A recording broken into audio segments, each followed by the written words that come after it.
우리 장로님 아까 기도에 좀 태풍 올라온다고 하죠. 지금 대만 쪽은 벌써 이렇게 좀 강하게 온 것 같습니다. 뭐 올해 들어 가장 센 태풍이라고 얘기도 하던데, 그죠? 어떤 쪽으로 어느 쪽으로 올지 제주도 어떻게 미칠지는 모르겠습니다만, 하여튼 시설물 관리나 하여튼 조심하는 그런 한 주간이 되시기를 바랍니다. 우리나라가 세계적으로 인정을 받고 인기를 좀 끄는 부분들이 이제 분야들이 있죠. 오래전부터 제가 이제 예전부터 항상 보던 것 중에 하나는 반도체 1위였습니다. 예전에 광고할 때도 세계 반도체 1위 하면서 이제 삼성이 이제 광고했던 거를 본 적이 있는데, 삼성은 반도체뿐만이 아니라 스마트폰의 이제 판매량도 1위죠. TV, 가전 쪽에서도 세계적으로 이제 많이 판매를 합니다. TV는 LG 그러는데 좋죠, LG TV. 근데 실제로 판매량은 삼성께도 많아요. 그것도 좀 희한해요. 그만큼 이렇게 잘 파나 봐요, 삼성이. 어쨌든 간에 세계적인 명성과 판매량을 가지고 있는 것이 삼성만 그렇지 않죠. 우리나라 조선업도 세계 1위였다고 합니다. 지금은 중국의 공세에 밀려서 조금 이제 수주율이 떨어졌다는 얘기도 들은 것 같은데, 세계적인 기술력을 가지고 있는 것은 분명합니다. 또 원자력 발전소 같은 경우도 세계적인 수준이라고 해요. 그러니까 거의 독보적이라는 얘기가 들을 만큼 기술력을 가지고 있다고 합니다. 그래서 중동 지역에 발전소를 건설했다, 수주했다라는 얘기들 뉴스에 보신 적이 아마 있으실 겁니다. 그것뿐만이 아니라 저도 얼마 전에 알게 된 부탄가스, 국민연료 부탄가스가 세계 1위랍니다. 그게 점유율이 한 95%인가? 압도적으로 1위라 그러더라고요. 다른 앞에 얘기한 것도 되게 그렇지만 부탄가스는 압도적이라고 합니다. 하여튼 그렇게 산업적인 경제적인 부분에서 이런 이제 여러 가지 기업들이나 아니면 수출이 잘 되는 것 통해 우리나라가 이제 부강하게 된 것도 물론 맞죠. 그런데 산업 부분에서만이 아니라 문화적인 측면에서도 세계적으로 이제 큰 인기를 끌고 있는 그 분야들이 있습니다. 요즘에는 여기저기 다 무슨 K자를 붙이죠. K 의료, K 방역, K 교육, K가 K 너무 붙이는 것 같아서 너무 이게 그런 거 아닌가 싶긴 합니다만, 처음에 우리가 K자를 많이 붙였던, 제가 기억하는 K에 붙였던 분야 중에 하나는 K-팝이 생각이 나더라고요. 음악 같은 경우도 이제 굉장히 많이 인기가 많죠. 아이돌 그룹들 인기가 많고, 드라마에서도 이제 인기 있는 드라마 중에 하나의 넷플릭스에서 나왔던 킹덤이라고 하는 좀비물 혹시 아시죠? 거기에서도 보면 그게 세계적으로 인기가 많았다고 해요. 우리나라의 아름다운 갓의 끝에 뭔가 이게 소매장 있잖아요, 한복 같은 그런 것들이 되게 이제 외국 사람들이 눈에 굉장히 아름답게 이제 잘 연출을 했다라는 얘기를 들은 적이 있습니다. 어쨌든 간에 K-팝 중에 또 글로벌하고 이제 세계적으로 유명한 사람이라고 얘기하면 뭐니 해도 BTS죠. 얼마 전에 군 면제 관련 얘기 또 이제 한다 그러더라고요.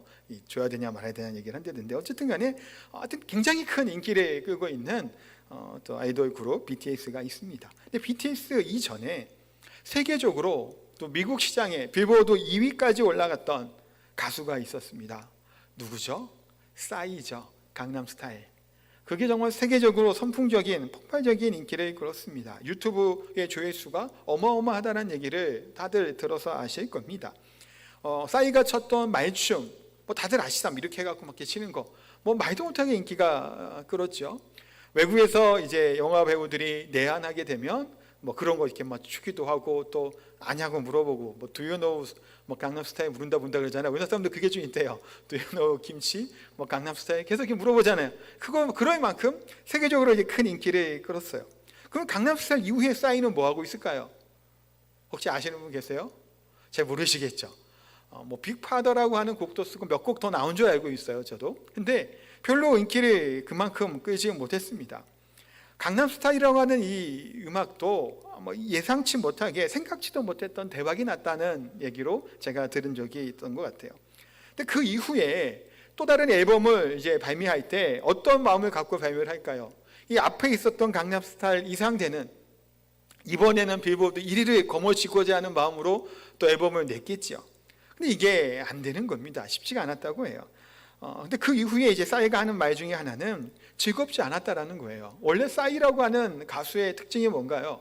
막 춤을 막 치죠. 굉장히 흥겹게 무대 위에서 그냥 막 뭐 땀을 뻘뻘 흘리면서 열정적으로 막 이렇게 논다라고 하는 느낌이 들 만한 사람이 싸이였는데, 싸이 본인이 얘기하기 그 다음 앨범을 내고 했더니 이게 즐겁지가 않다는 거예요. 자기는 그냥 막 놀고 막 그냥 신나게 그냥 하는 스타일인데 이 부담감이 있는 거예요. 강남스타일 이후에 더 나은 것을 좀 하려고. 그 앨범도 보니까 비슷하더라고요. 당시 이제 나와서 나왔는데 강남스타일 비슷한 느낌의 이런 곡들인데 이제 그만큼의 이제 인기를 끌지 못했던 것을 봅니다. 그런데 싸이만이 아니죠. 수많은 가수들이 참 등장했습니다. 반짝 스타라고 하는 이름 아시죠? 한때 많이 얘기를 했던 부분이에요. 어떤 가수는 처음 신곡을 발매했는데 가요톱 10 5주 연속 1위를 하고 대단한 인기를 끌었습니다. 근데 그 이후에 어떻게 되나요? 인기가 없는 거예요. 또 다른 곡을 해도 아무런, 그래서 이제 이런 일도 있었잖아요. 뭐 극단적인 선택을 하는 경우도 있었던 것을 보게 됩니다. 그러니까 이게 꾸준하게 인기를 끌고 또 활동하는 것이 정말 어렵다는 것을 보게 돼요. 이 연예계뿐만이 아니라 스포츠 선수들도 그렇죠. 배우도 마찬가지고 어떤 분야에 있든 큰 인기를 끌은 그 이후에 2년 차야 되는 그때에 이런 현상들을 겪는 경우들이 참 많다고 합니다. 왜 이런 일이 생길까요? 한 두 가지 정도 잠깐 보면, 첫째는 아마 지나친 부담감 때문이다라고 봅니다. 아까 싸이가 얘기한 것처럼 싸이도 강남스타일 이후로 더 좀 대박을 치기를 원하는 마음으로 뭔가 준비했을 거 아니에요. 근데 이게 쉬운 일인가요? 이게 쉽지가 않죠. 부담감 때문에 어렵다는 얘기예요. 운동선수도 마찬가지겠죠. 더 잘하기 위해서 하지만 그 기대와 관심을 충족하지 못하는 경우도 참 많이 있습니다. 그래서 오히려 더 열심히 잘하려고 하다가 더 못하는 경우들이 생기기도 합니다. 두 번째는 이게 더 문제일 수 있죠. 첫 번째 그 부담감은 그래도 그 부담감이 좀 힘들었던 분들도 조금 시간이 지나면 워낙 이제 그 기초가 기본이 되어 있었는지 모르겠지만 다시 또 올라오는 경우들도 많이 보는데, 이 교만과 자만심이 많은 경우에 그런 문제가 생기면 더 큰 어려움을 겪는 경우들을 본 적도 많이 있습니다. 신인상을 타고 신인 주연상, 조연상에서 타죠. 그 다음에 올림픽 나가서 메달을 땁니다. 그 이후에 귀국하면 나오는 것이 뭔가요? 수많은 스포트라이트를 받게 됩니다. 축하 행사들에 가죠. 광고를 찍습니다. 촬영도 여기저기 가서 해요. 그러다가 교만해지고 또 열심히 노력하고 애썼던 그것이 그냥 슬럼프에 빠지는 경우들, 더 이상 최선을 다해서 처음 마음과 같이 하지 못하는 경우들을 사실은 종종 우리가 봅니다. 그래서 처음에 그 뼈를 깎는 고통 가운데 노력하는 가운데 영광의 자리에 서고 꿀뚝 서게 되는데 그 이후에 추락하게 되는 경우들이 참 많아요. 이것은 그냥 신인 처음에 뿐만이 아니라 어떤 배우들도 그렇더라고요. 헐리우드 배우 같은 경우도 정상에 있었던 오랜 시간 동안 했던 배우들이 나중에 무슨 마약을 한다든가 문제가 생기는 경우들도 종종 보게 되죠. 승리에 도취되어 더 나은 것을 보지 못하는 경우들이 생기게 됩니다. 오늘 본문에 등장하는 여호수아와 이스라엘 백성들의 상황이 어떤 상황일까요? 그런 상황 가운데 이들이 빠져 있습니다. 가나안 정복을 위해 첫 번째 전쟁인 여리고성 전투, 놀라운 승리를 거뒀습니다. 사실 상상할 수 없는 일이 일어나게 됐지요. 근데 그 여리고성이 무너진 여세를 몰아서 여리고에서부터 북서쪽으로 한 16km 정도 떨어진 아이성을 지금 오늘 공략하고 공격하고 있는 것이 오늘 본문의 내용이에요. 이 아이성은 어떤 성이었을까요? 그렇게 큰 성이 아니었습니다. 한 12,000명 정도 주민이 살고 있었다고 하는 성이에요. 여리고성과 비교하면 사실은 보잘것없는 작은 성입니다. 근데 문제는 그 큰 성이었던 그 대단한 여리고 성도 무너뜨렸었는데 아이성에서 뭔 일이 생기나요? 패배를 당하는 겁니다.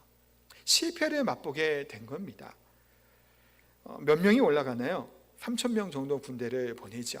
3,000명이 올라갔다가 36명 정도 병사를 잃고 간신히 도망칩니다. 근데 성경에 뭐라고 얘기하나요? 5절 뒷부분에 보니까 백성의 마음이 녹아 물같이 된지라. 마음이 녹아버렸답니다. 간담이 녹아버린 거예요. 전혀 예기치 못한 패배였죠. 이전에는 어땠나요? 가나안 땅 그 백성들이, 여리고 백성들이 그들이 다 녹아버렸잖아요. 간담이 녹고 벌벌 떨었는데 반대로 이번에 패배로 말미암아 이스라엘 백성들의 간담이 다 녹아버렸어요. 물같이 되었다라는 거예요. 공포 속에 그들이 사로잡혀 버렸어요. 절망 가운데 이들이 빠져버렸다라는 겁니다. 아니 이런 생각도 들죠. 어떻게 한 번 진 것까지 이럴까? 근데 지면 안 돼요. 이스라엘은 왜 지면 안 될까요?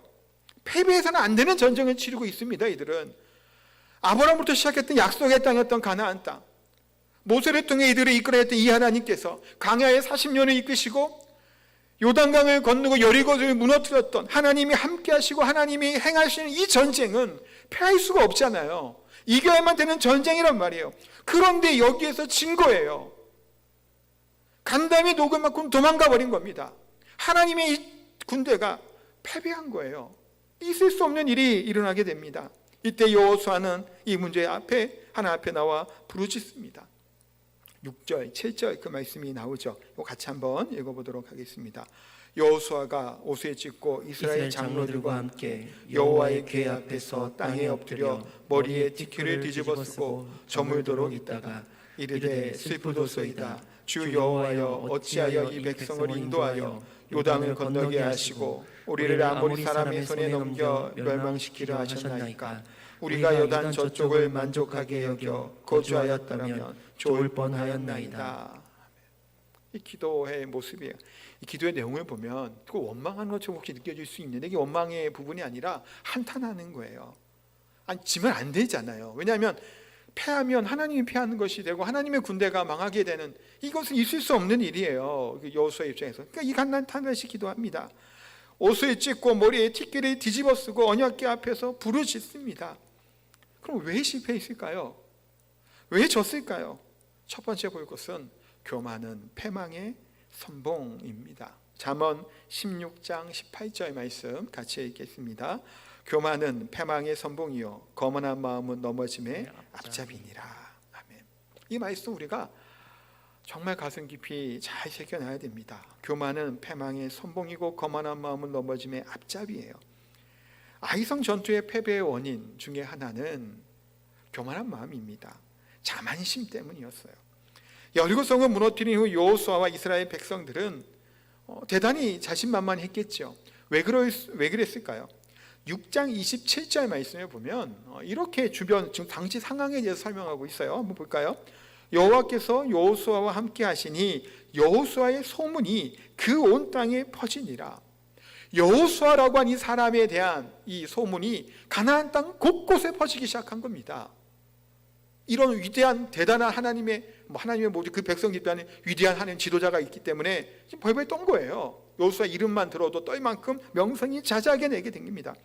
그러니 그 기적적으로 요단강을 건넜던 이 여호수아와 이스라엘 백성들의 마음, 또한 그걸 봄으로 말미암아 이 주변 가나안 땅의 상태가 어땠다고요? 두려움과 공포에 사로잡히게 됩니다. 그러니까 도저히 이스라엘 백성과 싸울 엄두조차 못 낼 만큼 두려워 뜨게 쓰게 됩니다. 그런데 문제는 여기 있는 겁니다. 그 명성이 자자하게 되고 여리고는 무너지게 됐죠.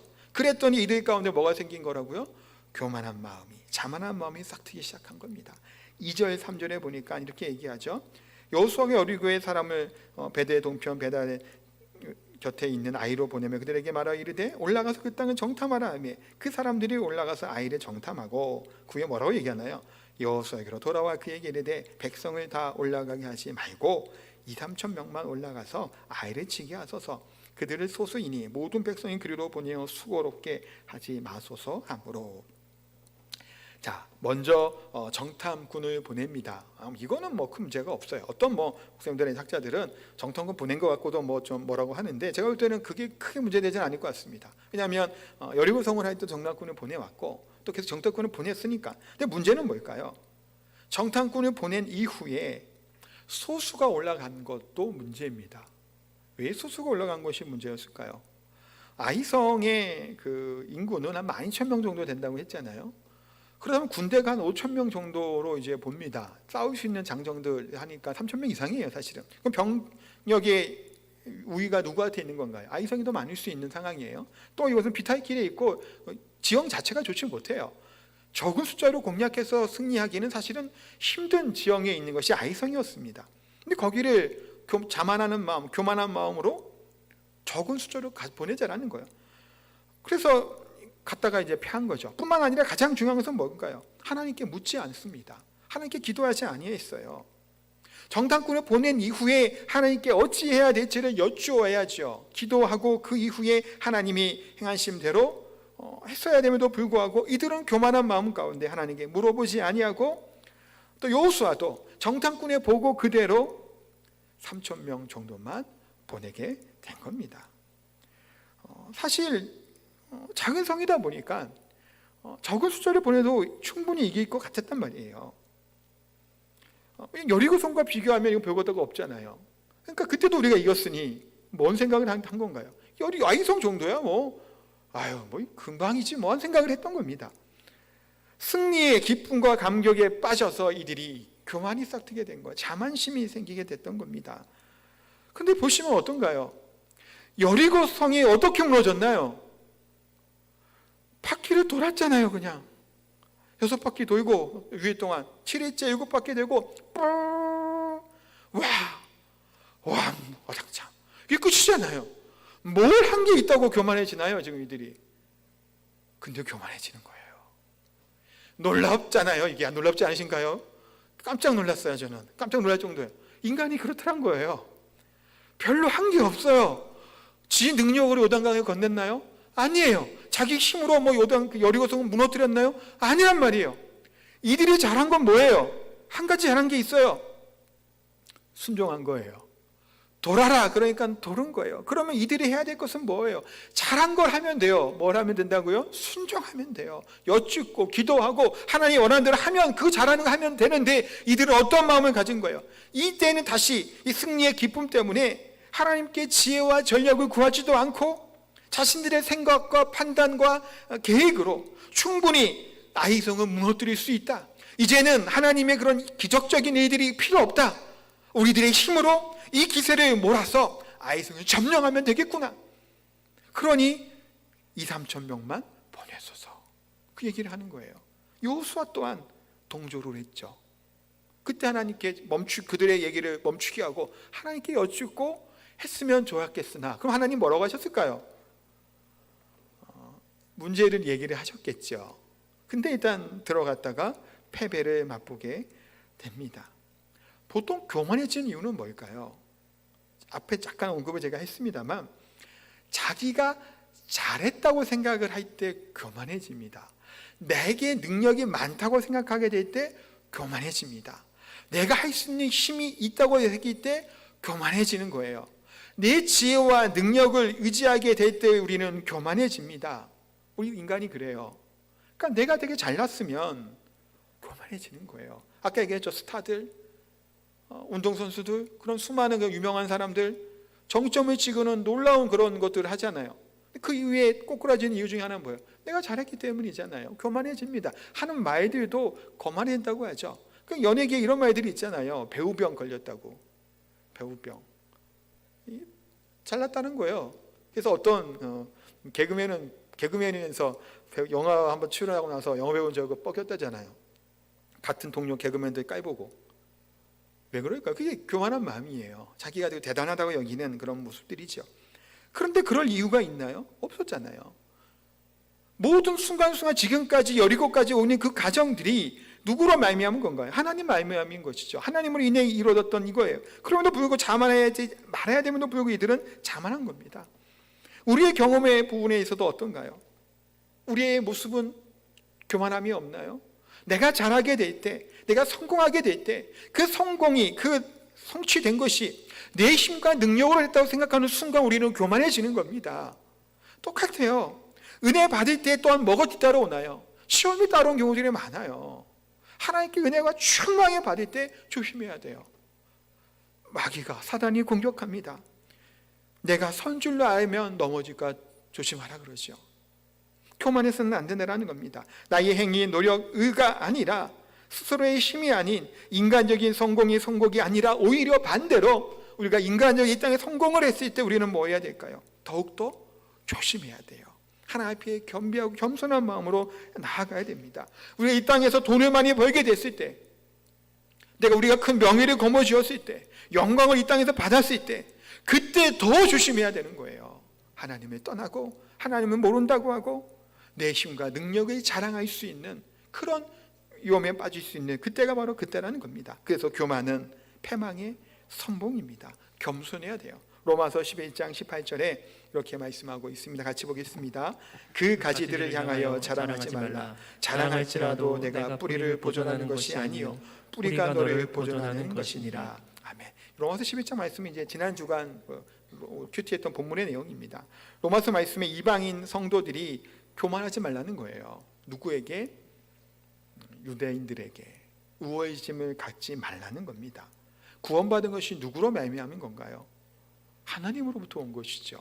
물론 믿음으로 구원을 받는데 그 믿음을 주시고 은혜를 베풀어 주시는 분이 누군가요? 하나님이죠. 우리 또한 하나님 앞에 나와 예배할 수 있고 이 자리에 설 수 있는 이유가 어디서부터 오는 건가요? 내가 뭔가를 잘했기 때문에, 내 의로움이 크기 때문에, 내가 선하기 때문에 하나님이 우리를 구원해 주신 건가요? 아니잖아요. 그러니까 하나님 앞에 우리가 자랑할 것이 있는가요? 없는가요? 없다라는 거예요. 그러기 하나님 앞에 철저히 우리는 어떻게 하는 자가 되어야 된다고요? 겸손한 자가, 하나님께 나가는 자가 되어야 됨을 오늘 성경을 통해서 우리에게 말씀해 주고 있습니다. 또 두 번째 볼 것은 뭔가요? 이게 더 중요하죠. 직접적인 연관이에요. 불순종입니다. 여호수아가 하나님께 기도할 때 아이성 패배의 가장 큰 원인을 알게 됩니다. 하나님 말씀해 주시죠. 10절, 11절 하나님 말씀 한번 보도록 합니다. 여호와께서 여호수아에게 이르시되 일어나라. 어찌하여 이렇게 엎드렸느냐. 이스라엘이 범죄하여 내가 그들에게 명령한 나의 언약을 어겼으며 또한 그들이 온전히 바친 물건을 가져가고 도둑질하며 속이고 그것을 그들의 물건들 가운데 두었느니라. 원인이 뭐라는 건가요? 범죄함이에요. 불순종입니다. 실패, 패배의 원인이 여기 있었던 거예요. 아까 제가 말씀드린 것처럼 혹시 정탐꾼이 2-3천 명을 보내시지 않아 얘기했을 때 여호수아가 하나님께 기도하고 여쭙고 먼저 나갔으면 하나님이 이 얘기 먼저 하셨겠죠. 그렇죠? 전쟁하기 전에 여호수아가 먼저 기도하고 지도자에 나아갔으면 너희 가지 말고 스스로 먼저 거룩하라고 말씀을 먼저 했을 겁니다. 아마 이게 패배를 하지 않았겠죠. 근데 하여튼 그렇게 됐고, 원인이 이제 불순종이라는 얘기를 분명히 하고 있습니다. 하나님이 이스라엘을 버린 것이 아니라 이스라엘이 하나님을 거스린 거예요. 버린 거라는 겁니다. 범죄하였기 때문에 하나님께서 이스라엘 백성들과 함께하지 않으셨다라고 분명히 말씀합니다. 우리가 사실 지난주에 읽어보진 않아서 이게 뭔 소린가 싶을 수 있어요. 근데 이제 그 6장 17절부터 19절까지 보면 이스라엘 여리고성을 점령한 이후에 하나님이 거기서 나타나는 이제 노력하는 물건들이 있잖아요. 그 노략물들을 어떻게 할 것인지에서 말씀해 주시는데 하나님 뭐라고 말씀하시냐면 빼앗은 모든 물건을 그 누구도 취하지 말라고 하는 거예요. 가져가지 말라. 하나님께 바치라고 명령합니다. 누구든지 물건에 손을 대고 가져가는 자는 고통 가운데 죽을 것이라고 말씀했습니다. 그러니까 여리고 전투 이후에, 승리 이후에 가져가지 말아야 되는 것들을 가져가는 사람이 생긴 거죠. 그게 누구죠? 아간입니다. 1절 말씀 나오는 게 아간이에요. 이스라엘 자손의 온전히 바친 물건으로 말미암아 범죄하였으니 라면 쭉 나오죠. 세라의 증손 모삽디의 손자 갈미의 아들 아간이 훔쳐간 겁니다. 왜 훔쳤다고 해야 될까요? 직접 누구의 집에 있는 걸 가져간 게 아니에요. 근데 이거는 하나님 거잖아요. 하나님께 바쳐진 거죠. 가져가 버린 거예요.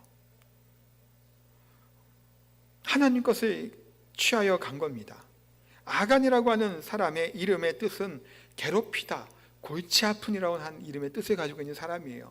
이 이름처럼 이스라엘 백성들에게 큰 고통과 괴로움을 당하게 했던 사람이 아간입니다. 근데 왜 여리고성에 있는 것을 가져갔을까요?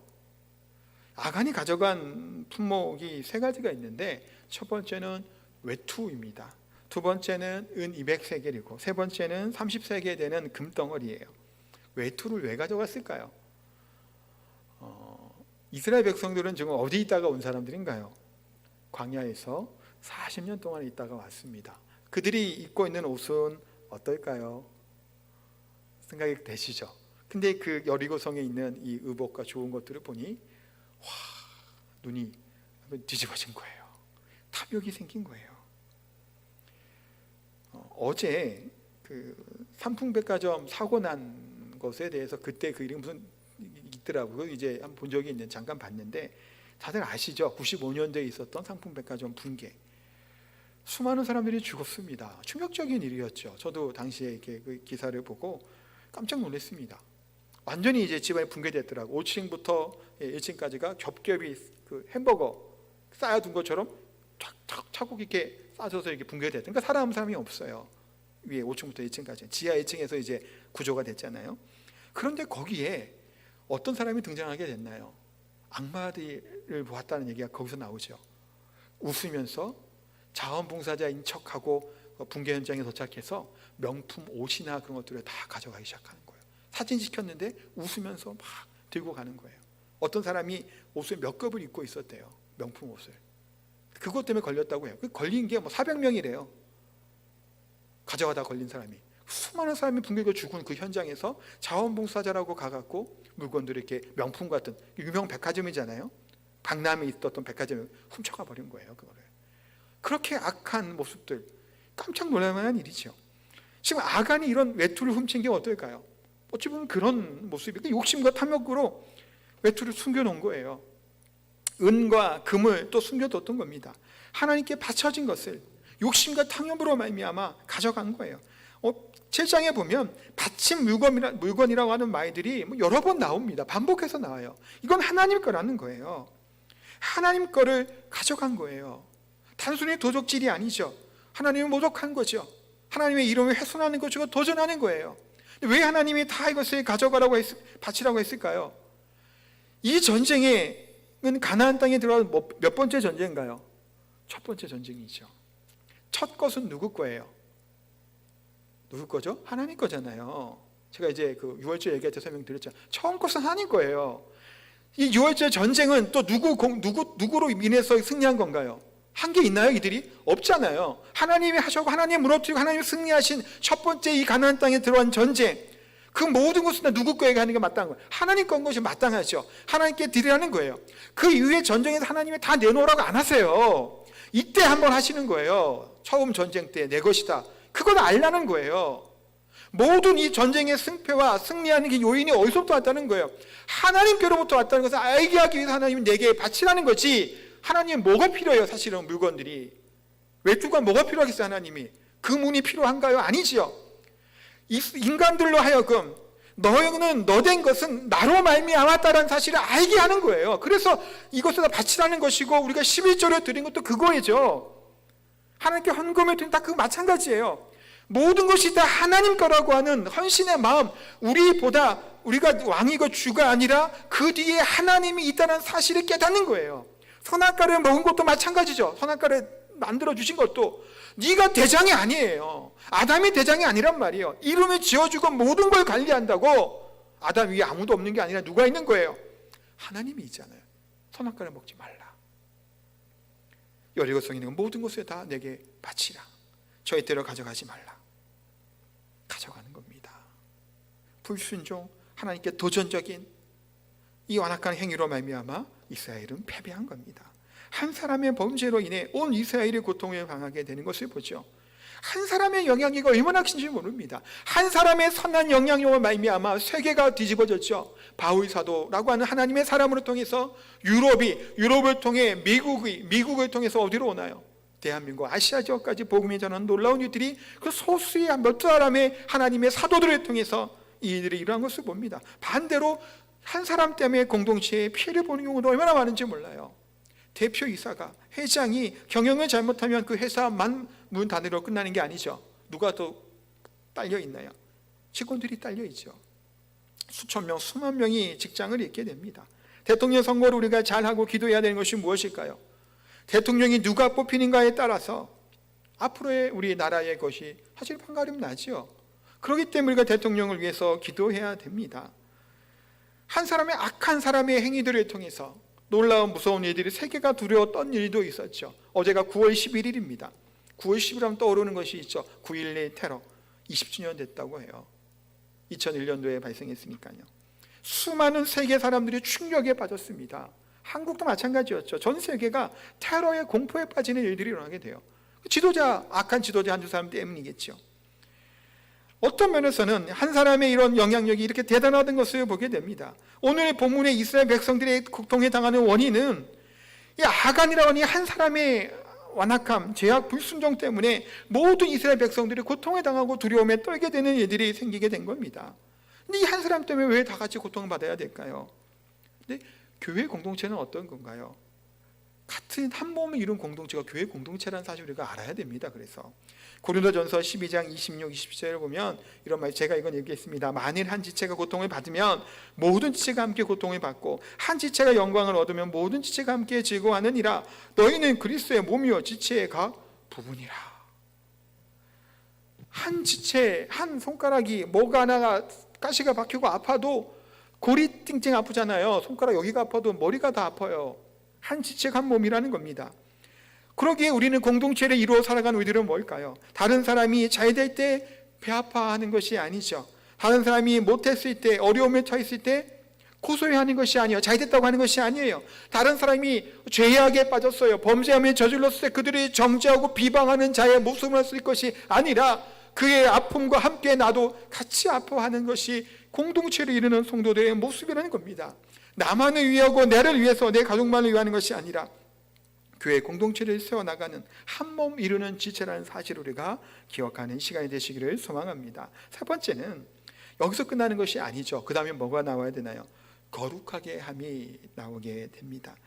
지금 실패의 자리에서 마냥 하나님께서 이들을 두시지 않죠. 13절에 보니까 이렇게 말씀합니다. 우리 13절은 같이 한번 읽겠습니다. 너는 일어나서 백성을 거룩하게 하여 이르기를 너희는 내일을 위하여 스스로 거룩하게 하라. 이스라엘의 하나님 여호와의 말씀에 이스라엘아 너희 가운데에 온전히 바친 물건이 있나니 너희가 그 온전히 바친 물건을 너희 가운데에서 제하기까지는 내 원수들 앞에 능히 맞서지 못하리라. 아멘. 여기서 뭐라고 말씀하시나요? 거룩하게 하여, 내일을 위하여 스스로 거룩하라. 거룩할 것에 대해서 하나님은 말씀합니다. 거룩이 무엇일까요? 여러 가지 얘기할 수 있겠지만 먼저는 뭘까요? 십자가의 보혈, 예수님의 십자가의 보혈이 우리 삶을 가득 채우는 것, 그것이 거룩이죠. 그때 비로소 우리는 주님의 거룩하심을 입고 거룩한 삶, 충만한 삶을 살게 됩니다. 십자가의 은혜, 그 피를 흘린 보혈이 얼마나 대단한지 어떤 학자 이렇게 얘기합니다. 십자가는 강하신 하나님께서 스스로 약해짐으로 죽음의 고통을 스스로 흡수해버린 신비한 사랑이 흐르고 있다. 그래서 그 사랑의 보혈에 우리는 잠기게 되면 하나님의 사랑이 우리의 전부를 소유하게 된다. 그래서 그 사랑 때문에 텅텅 비었던 가슴에 놀라운 기쁨과 평안이 차오르게 되고, 그 사랑 때문에 세상을 두려워하던 사람이 담대함을 갖게 되고, 그 사랑 때문에 불만족에 휩쓸렸던 사람들이 날마다 찬송하고 기뻐하며 살 수 있다라고 얘기해요. 뭐 때문에? 그 사랑 때문에. 거룩한 삶은 우리의 노력과 힘이 아니죠. 우리가 성령 안에 거하는 거예요. 육신의 모습에 사는 것이 아니라 성령의 삶 가운데 우리가 거해 있고 그 가운데 들어가 있을 때 우리는 거룩한 삶을 살 수 있다는 겁니다. 성령께서는 예수님의 영이시죠. 그분은 우리들의 악함을, 더러움을 불살라 주시고 깨끗하게 해주시는 하나님의 그 능력이 되는 분이 성령의 능력인 줄 압니다. 그러기에 우리는 어떻게 살아가야 되는 건가요? 성령 안에 거룩함을 누리며 살아가야 돼요. 우찌문화 간조는 이렇게 얘기했답니다. 하나님께서 인간을 저주하실 때에는 질병과 실패와 고통으로 저주하지 아니하신다. 그렇게 저주하시기도 합니다만 내용을 잘 이해해 보시면 좋을 것 같아요. 이 세상에서 악의 도구로 쓰임 받는데도 불구하고 그대로 내버려 두신다. 죄를 짓고 죄를 쌓아감에도 불구하고 그대로 죄짓도록 내버려 두신다. 지옥을 향하여 죄다름 달려감에도 불구하고 그 발에 붙들지도 않는다. 바로 이런 인생이 저주받은 인생이다. 참 공감되는 이야기예요. 잘못했을 때, 죄악을 저질렀을 때 그냥 내버려 두는 것만큼 하나님의 저주와 심판이 있을까요? 그대로 가면 멸망이잖아요. 그대로 두시는 것이 인생들의 저주하는 것이다 라는 얘기를 합니다. 우리들의 삶은 어떤가요? 그냥 그대로 죽어가는 인생들인가요? 아니죠. 그리스도 안에서, 성령 안에서 우리는 죄를 짓고는 여전히 살아가는 존재가 아니라 죄가 우리 가운데 들어오게 되고 우리 가운데 있을 때 우리는 그 가운데 죄를 또한 극복하고 죄를 성령 안에서 예수의 보혈로 깨끗함을 받으며 살아가는 존재가 바로 우리들이라는 거예요. 이 땅의 세속적인 썩어져 것을 위해서만 살아가는 존재들이 아니라는 겁니다. 무의미한 삶을 위해서만 살아가는 존재들이 아니라 영원하신 하나님의 나라를 영원한 것을 소망하며 살아가는 것이 거룩한 백성단 우리들의 삶의 모습이라는 거예요. 사랑하는 성도 여러분, 거룩한 체험이 없는 성도들, 그런 사람들은 하나님 안에 거할 수가 없습니다. 하나님은 우리 주님께서는 우리에게 내 안에 거하라고 말씀하시죠. 우리가 거룩할 수 있는 것은 내 힘과 능력과 자질이나 의로움이 아니에요. 예수님 안에 거할 때입니다. 요한복음 15장 4절에 그래서 이렇게 말씀합니다. 같이 보겠습니다. 내 안에 거하라. 나도 너희 안에 거하리라. 가지가 포도나무에 붙어있지 아니하면 스스로 열매를 맺을 수 없음 같이 너희도 내 안에 있지 아니하면 그러하리라. 아멘.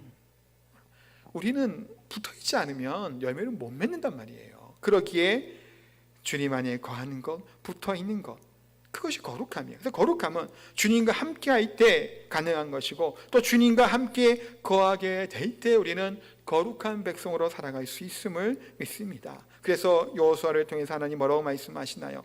내일을 위하여, 그 다음을 위해서 거룩하게 되라. 하나님 앞으로 겸비해 나아가라. 우리 앞에서도 그랬죠. 할례를 받고 유월절 행하는 것, 가나안 땅을 점령하기 공격하기 이전에 그것을 행하며 성결하고 거룩하게 된 것처럼 하나님께서는 여호수아를 통해서 백성들에게 거룩하라라고 말씀합니다. 성결하라고 말씀해요. 다시금 하나님께로 깨끗하게 나오라고 준비하라라고 말씀하고 있습니다. 사랑하는 성도 여러분, 말씀을 이제 정리하겠습니다. 우리는 어떨 때는 승승장구합니다. 성공한의 가도를 달릴 때가 있죠. 감사하고 참 좋은 일이에요. 그런데 우리가 때로는 패전에서도, 패전이 전쟁이니까 패전이라는 말씀을 드렸지만 우리식으로 얘기하면 실패할 때도, 좌절할 때도, 쓰러져 넘어질 때도, 그럴 때 우리는 어떤가요? 보통은 인생이 끝난 것처럼 생각이 듭니다. 그러나 그러한 실패에서도 우리는 뭘 알게 되나요? 배우게 되는 게 있습니다. 깨닫게 되는 것이 있습니다. 더욱더 하나님의 은혜를 찾게 되는 거예요. 나의 힘과 능력이 아니었다는 사실을 그때야 비로소 우리가 깨닫는 거예요. 이전에 승승장구할 때 내가 힘이 있고 능력이 있고 내가 잘했기 때문에 생각했던 그것이 실패하고 좌절하고 패배하였을 때 오히려 그로 말미암아 하나님의 더욱더 붙들게 되고 의지하게 된다는 사실이 있기 때문에 우리는 때로는 뭔가요? 실패할지라도, 쓰러질지라도 그것조차 우리는 뭐라고요? 하나님의 은혜라는 사실을 꼭 기억하시기 바랍니다. 하나님과 전혀 상관없는 삶을 살아왔던 오늘날의 그리스도인들, 또한 그리고 하나님의 주신 지혜와 이성과 지식을 가지고 이만큼 살아왔음에도 불구하고 하나님과 상관없는 것처럼 내 업적이고 내 것이라고 착각하는 오만함을 가졌던 우리들의 모습들이 있었다면 예수님의 은혜로, 주님의 은혜로 살아가는 우리의 삶이 되기를 소망합니다. 내 모습, 우리의 인생의 삶 아직 끝난 것이 아니죠. 우리가 지금 이 순간에 성공하고 나름 성취대를 이루는 우리가 사업을 했다고, 아니면 승진을 했다고, 나름 괜찮은 일이 있었을지라도 그 형통한 삶이 그 삶이라고 하는 것이 영원히 성취되는 것이 아니라 오히려 그때 더 처음에 뭐라고요? 돌아봐야 되는 거예요. 성공했을 때, 승리했을 때 이 작은 승리 때문에 더 큰 것을 하나님의 은혜와 능력을 바라보지 못하는 어리석음에 범하지 않는 우리가 되기를 소망합니다. 그래서 항상 하나님 앞에 겸손하시기 바랍니다. 또한 이 세상의 것을 과도하게 집착하고 하지 말고 영원한 생명 대신, 소망 대신 예수님을 의지하며 주님 앞에 겸손한 마음으로 하나님께 나아가게 되고 세상을 의지하는 것이 아니라 주님을 의지하며 그 안에 거하며 누리게 되는 참된 승리와 기쁨을 누리며 살아가는 저 우리 성도님 되시기를 예수님의 이름으로 축복하고 기도합니다. 우리 찬양하겠습니다. 세상의 유혹 시험이 찬양하겠습니다.